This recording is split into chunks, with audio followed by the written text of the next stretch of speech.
নির্বাহী বিভাগ বাংলাদেশের রাষ্ট্রের নির্বাহী বিভাগ তথা প্রধান নির্বাহী যিনি প্রধানমন্ত্রী হিসেবে থাকেন তিনি আসলে বরাবর সীমা লঙ্ঘন করেন, তিনি সীমা লঙ্ঘনকারী। এই সীমা লঙ্ঘনকারীকে আমরা একটা সীমার মধ্যে আনতে চাচ্ছি, তার দায়রার মধ্যে তাকে রাখতে চাচ্ছি। এটাকে তার কর্তৃত্ব খর্ব করার কোনো বিষয় হচ্ছে না, বরং তার কর্তৃত্বটাকে সুন্দর মতো ডিফাইন করার একটা ব্যাপার হচ্ছে। তো এই জিনিসগুলো আমরা যখন মৌলিক সংস্কার নিয়ে কাজ করেছি, আমাদের একটা প্রধানত আমরা যে জিনিসটা নিয়ে বারবার প্রশ্ন করেছি যে কেন বাংলাদেশে এক দুইবারের ঘটনা না, ৭২ সাল থেকে এটাই ইতিহাস যে নির্বাচিত সরকারগুলো ক্ষমতায় এসে বারবার অনির্বাচিতভাবে ক্ষমতায় থেকে যাচ্ছে। আপনি ৭২ থেকে ৭৫ সালে দেখেন, এবং এরপরে সামরিক শাসন নানা ফরম্যাটের শাসনগুলো আমরা দেখলাম। এরপর নির্বাচনী ব্যবস্থা আসলো, এবং নির্বাচনী ব্যবস্থা এসে প্রত্যেকবার রাজনৈতিক দলগুলো যেটা করেছে ক্ষমতা কোনো না কোনো ফরম্যাটে কুক্ষিগত করার চেষ্টা করেছে, এবং তার বিরুদ্ধে হয় গণ আন্দোলন হয়েছে অথবা গণ আন্দোলন করার মতো ফোর্স যদি না থেকে থাকে তাহলে কু ঘটেছে। এবং কু ঘটার পেছনে এটাই ছিল যে আপনারা রাজনৈতিক সমাধান করতে পারছেন না, সুতরাং আমাদেরকে ক্ষমতা টেক ওভার করতে হবে, এটাই বলা হয়েছে। তাহলে এই যে বাংলাদেশে নানা ধরনের ১-১১, আজকে আমাদেরকে ১-১১ ভয় দেখানো হয় যে আমরা নাকি সংস্কার কথা বললে নাকি ১-১১ আসবে, কিন্তু ১-১১ তো ঘটেছেই বাংলাদেশে এই রাজনৈতিক দলগুলোর মীমাংসার অভাবে, এবং রাজনৈতিক দলগুলো যে ক্ষমতাকে কুক্ষিগত করে রাখতে চায় সেটার মানে একটা প্রতিক্রিয়া হিসেবেই দেখা যায় ১-১১ মতো ঘটনাগুলো ঘটেছে। তো নির্বাচিত সরকারগুলো যে এসে দেখেন, আমি বলছি নির্বাচিত সরকার, এবং নির্বাচিত সরকার মানেই গণতান্ত্রিক সরকার না। বাংলাদেশে নির্বাচিত সরকারগুলো গণতন্ত্র দিতে পারে নাই বাংলাদেশে। এই নির্বাচিত সরকারগুলো বরং বাংলাদেশে অনির্বাচিত শাসন নিয়ে এসেছে। এখন আমাদের সমস্ত সংস্কারের একটা প্রধান বিবেচনা হচ্ছে যে নির্বাচিত সরকার ক্ষমতায় এসে তাকে যদি মানুষ ৫০ বার ভোট দেয়, ৫০ বার ক্ষমতায় থাকবে, কিন্তু একবারও মানুষের ম্যান্ডেটের বাইরে গিয়ে ক্ষমতায় থাকতে পারবে না। একবার তারা তত্ত্বাবধায়ক সরকার ব্যবস্থা আনবে, আবার তত্ত্বাবধায়ক সরকার ব্যবস্থা বাতিল করে দেবে, আবার আনবে। এই ইঁদুর খেলার দরকার নেই। আমরা একটা স্থায়ী ব্যবস্থা চাই যার মধ্য দিয়ে মানুষের ভোটের বাইরে আপনি একদিনও ক্ষমতায় থাকতে পারবেন না। এটাই মৌলিক সংস্কার। ফলে যারা নির্বাচনের দাবি জানাচ্ছে, সুষ্ঠু নির্বাচন তাদের ইস্যু না, তাদের ইস্যু হচ্ছে যে কোনো ভাবে ক্ষমতায় যেতে হবে, নির্বাচনটাকে সিঁড়ি হিসেবে ব্যবহার করতে হবে। যারা মৌলিক সংস্কারের কথা বলছে তারাই আসলে বাংলাদেশের সুষ্ঠু নির্বাচনের পক্ষে। অর্থাৎ এনসিপি যে আজকে এনসিপি সহ এখানে অন্যান্য সম্মানিত বিভিন্ন রাজনৈতিক দলের নেতৃবৃন্দ যারা আছেন, যারা মৌলিক সংস্কারের প্রশ্নে নিজেদের কমিটমেন্টটা দেখিয়ে এসেছেন, তারা আসলে বাংলাদেশের সুষ্ঠু নির্বাচন চান। এমন না যে সুষ্ঠু নির্বাচন হলে তারাই ক্ষমতায় যাবেন, কিন্তু বাংলাদেশের স্বার্থে, দেশের স্বার্থে তারা সুষ্ঠু নির্বাচনের কথাটা বলেছেন। এখন এই যে ক্ষমতাটা খর্ব করার কথাটা এসছে, মানে ক্ষমতাটাকে একটা সুনির্দিষ্ট জায়গার মধ্যে রাখার কথা এসছে, দেখেন যখনই বাংলাদেশে ২/৩ পেয়েছে কোনো দল, প্রলয়ঙ্কারী সমস্ত ঘটনা তারা ঘটিয়েছে, মানে ডেভাস্টেটিং। আপনি ৭৫ সালে ৭২ সালে সরকারের কাছে ২/৩ আসন ছিল, তারা বাকশাল এনেছে বাংলাদেশে। তারপরে এই যে ২০০১ সালের পরে বিএনপি সরকার, তাদের কাছে ২/৩ ছিল, তারা চতুর্দশ সংশোধনী এনেছে, এবং চতুর্দশ সংশোধনীর ফলে দেশে লগি বৈঠা হলো। এবং লগি বৈঠার ব্যাপারটা হচ্ছে দেখেন লাশের উপর নৃত্য ঘটেছে এই ঢাকা শহরে, কি বর্বরতা। এবং এইটাকে আওয়ামী লীগ নাম দিয়েছে গণতন্ত্রের পুনরুদ্ধার। গণতন্ত্রের পুনরুদ্ধারের জন্য তারা এই লগি বৈঠার তাণ্ডব করেছে, লাশের উপর নৃত্য করেছে। এবং এই লগি বৈঠার হাত ধরে বাংলাদেশে ১-১১ এসছে, যে ১-১কে আবার আওয়ামী লীগ বলেছে যে এটা হচ্ছে আমাদেরই আন্দোলনের ফসল।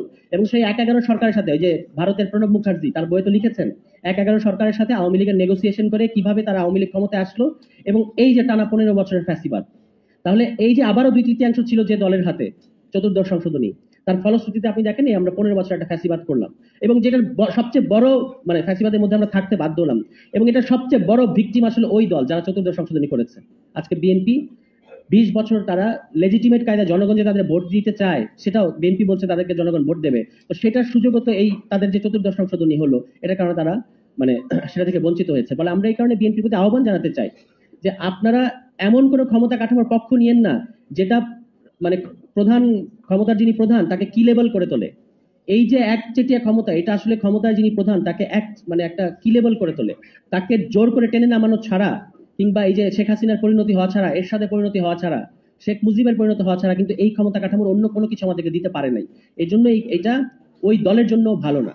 এবং আবারও যখন আওয়ামী লীগ ক্ষমতায় আসলো ২০০৮-এর পরে, তাদের কাছে ২/৩ ছিল, তারা তত্ত্বাবধায়ক বাতিল করে দিয়েছে। এই জন্য এই ২/৩, যেটা কিনা এই যে জাভেদ রাসিন ইতিমধ্যেই বলেছেন, এই ২/৩ মূলত আসলে ভোটের পার্সেন্টেজে দেখতে গেলে ৪০%।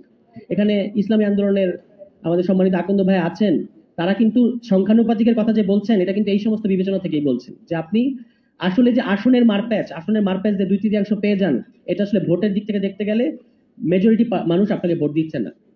এই সমস্ত এবং সাংবিধানিক প্রতিষ্ঠানগুলোতে নিয়োগ দিচ্ছে আসলে প্রধানমন্ত্রী। কেন প্রধানমন্ত্রীকে নিয়োগ দিতে হবে সাংবিধানিক প্রতিষ্ঠানগুলোতে? এই জন্য সাংবিধানিক কাউন্সিলের কথা আসে, উচ্চকক্ষের কথা আসে। কিন্তু উচ্চকক্ষটাকে যদি আপনি এখন যখন আমরা উচ্চকক্ষের কথা বলি, তখন কোনো কোনো রাজনৈতিক দল, সেদিন বললাম যে রাজনীতিকে চালাকিতে পর্যবেসিত করেন না, খুব মাইন্ড করেছেন, কিন্তু ব্যাপারটা কি? ব্যাপারটা হচ্ছে যে আপনি যখন উচ্চকক্ষের কথাটা আনবেন, তারা বলবে যে আমরাও তো উচ্চকক্ষ চাই। কিন্তু উচ্চকক্ষটা তারা চাচ্ছেন হচ্ছে সংরক্ষিত মহিলা আসনের মতো করে। ওই উচ্চকক্ষ আমাদের দরকার নাই রাষ্ট্রের পয়সা খরচ করে। উচ্চকক্ষটা হইতে হবে ভোটের পার্সেন্টেজে, যেটা আমরা বলেছি যে আপনি সারা দেশে যত ভোট পার্সেন্টেজ পাবেন তার ভিত্তিতে 38% ভোট পেলে 38টা আসন থাকবে আপনার, 40% ভোট পেলে 40টা, 15% ভোট পেলে 15টা। এতে করে ছোট ছোট মাঝারি দল যাদের বাংলাদেশের গণতন্ত্রের জন্য ভীষণ গুরুত্বপূর্ণ অবদান আছে তারা উচ্চকক্ষে যেতে পারবে। এবং এই যে একচেটিয়া এক ব্যক্তির নির্দেশে সংবিধান সংশোধনী হয়ে যায়, এটা আটকানো সম্ভব হবে। এই যে বাংলাদেশে বড় বড় সংবিধান সংশোধন, এটা বলি আমি আমার কথাটা শেষ করবো, যে বাংলাদেশে বড় বড় যতগুলো সংবিধান সংশোধনী হয়েছে যেটার ফলে আমাদের রাষ্ট্রের ক্যারেক্টার হয় এইদিকে অথবা ওইদিকে ঝুলে গেছে, এবং যার পেছনে আসলে জনগণের কোনো সম্মতি ছিল না, এগুলো তারা আসলে আমরা বলছি যে 2/3 জোরে করছে। কিন্তু আপনি যদি ভালো করে খেয়াল করে দেখেন, এটা আসলে এক ব্যক্তির ইচ্ছায় হয়েছে। কিভাবে? একদিকে আপনার কাছে 2/3 আসন আছে, অন্যদিকে আপনি আবার পার্লামেন্টে 70 অনুচ্ছেদ করে রেখেছেন, যার ফলে আপনার সংসদ সদস্যরা, দলের সংসদ সদস্যরা দলের বিরুদ্ধে যেতে পারে না। একদিকে আপনার আনিত প্রস্তাবে দলের সদস্যদেরকে অবশ্যই হাত তুলতে হবে, হাত তোলা ছাড়া তাদের কোনো কাজ নাই। অন্যদিকে আপনার আছে 2/3। এই মিলে আসলে এক ব্যক্তি সমস্ত সংশোধনী করছে, দলের যিনি প্রধান। এই যে সর্বশেষ তত্ত্বাবধায়ক বাতিল যে করে দিলেন শেখ হাসিনা, দলেরই অনেক এটার বিরুদ্ধে ছিলেন, অ্যামিকাস কিউরির এটার বিরুদ্ধে ছিলেন, তবু তিনি কিন্তু করে ফেলতে পেরেছেন, কারণ তার ইচ্ছা হয়েছে তিনি করবেন। এই যে নিজের ইচ্ছা হলে এমন সমস্ত রাষ্ট্রের পুরো ক্যারেক্টারটা বদলে দিতে পারা, এটা আটকাতে হবে। এর জন্যই আমরা বলছি যে গণতান্ত্রিক সংস্কারটা এভাবেই হবে, এখনই হতে হবে। এবং এটা আসলে পার্লামেন্টে গিয়ে 2/3 জোরে করার সংশোধনী হচ্ছে আলাদা একটা ব্যাপার। মানে পার্লামেন্টে গিয়ে যে আপনি সংশোধনী করবেন, এটা আমাদের আলোচকরা বলেছেন, এটা হয় আদালত বাতিল করে দিতে পারবে অথবা পরবর্তী সংসদ বাতিল করে দিতে পারবে। আমরা এই জিনিস চাই না, এখনই হতে হবে কনসেনসাসের ভিত্তিতে। কিভাবে করবেন সেটা আলোচনা করেন, গণপরিষদ করে করবেন, গণভোট করে করবেন, নাকি জুলাই চার্টার করার মধ্যে দিয়ে অন্য কোনো ভাবে করবেন, সকল রাজনৈতিক দল মিলে সিদ্ধান্ত নিতে হবে। কিন্তু এটা এখনই করতে হবে, আগামী নির্বাচনের আগে। আগামী নির্বাচনটা হবে আসলে সংস্কারের ভিত্তিতে, নির্বাচনের পরে সংস্কার হবে না। নির্বাচনের আগেই সংস্কার করতে হবে। যে টাইম ফ্রেমের মধ্যে আপনারা নির্বাচন চাচ্ছেন তখনই করেন, কিন্তু সংস্কারটা আগেই করতে হবে।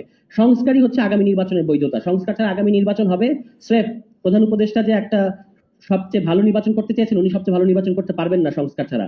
মানে বাংলাদেশের যে 3টা-4টা নির্বাচনকে সবাই মেনে নিয়েছে, তার চেয়েও খারাপ নির্বাচন হবে এবার। ইতিমধ্যেই আপনি বিভিন্ন স্থানীয় পর্যায়ে আমরা তো যাই, সেখানে এই গুঞ্জনগুলো উঠেছে যে আমরা ভোট কেন্দ্র দখল করব। এই এই মনোভাব দেখা যাচ্ছে, এটা খুবই ভয়ঙ্কর। সংস্কারের পরে গতকালও আমরা নীলফামারীতে বললাম যে এই ধরনের একটা নির্বাচন যদি হয়, এটা হবে গণ অভ্যুত্থানের গায়ে সবচেয়ে বড় কালিমা মানে লেপন করা। এই কালিমাটা যারা লেপন করতে চাচ্ছেন তারা সাবধান হয়ে যান। মানে গায়ের জোর দেখে লাভ নাই। 24 প্রমাণ করেছে যে আওয়ামী লীগ হওয়ার চেষ্টা করলে বাংলাদেশের মানুষ মেনে নেবে না। আওয়ামী লীগকে আমরা মোকাবেলা করেছি অন্য কোনো কিছুই এর চেয়ে ভয়ের, মানে বাংলাদেশ তার সবচেয়ে খারাপটা দেখে ফেলেছে, এর চেয়ে খারাপ আর কিছু বাংলাদেশে হবে না। সুতরাং এই যে কোনো ভাবে ক্ষমতায় যাওয়ার যে একটা মরিয়া প্রচেষ্টা, এটা থেকে বেরিয়ে এসে জনগণের স্বার্থটা মেনে নিলে, দলীয় স্বার্থের বাইরে এসে জাতীয় স্বার্থগুলোকে প্রাধান্য দিলে আপনাদের ক্ষমতাটাই মানে সেফ থাকবে। এইটুকু কাণ্ড জ্ঞান যদি না থাকে, তাহলে আপনি যে রাজনীতি করছেন এটা হচ্ছে আত্মঘাতী রাজনীতি। আমরা সকল দলের প্রতি অনুরোধ জানাবো যে আত্মঘাতী রাজনীতি থেকে বেরিয়ে আসতে হবে, জাতীয় স্বার্থটাকে প্রাধান্য দিতে হবে। এটাই 24শে গণ অভ্যুত্থানের পরে পিপলস ম্যান্ডেট। এই ম্যান্ডেটটাকে অবজ্ঞা করে বাংলাদেশে আর কোনো রাজনীতি করা সম্ভব হবে না। সবাইকে ধন্যবাদ। আসসালামু আলাইকুম।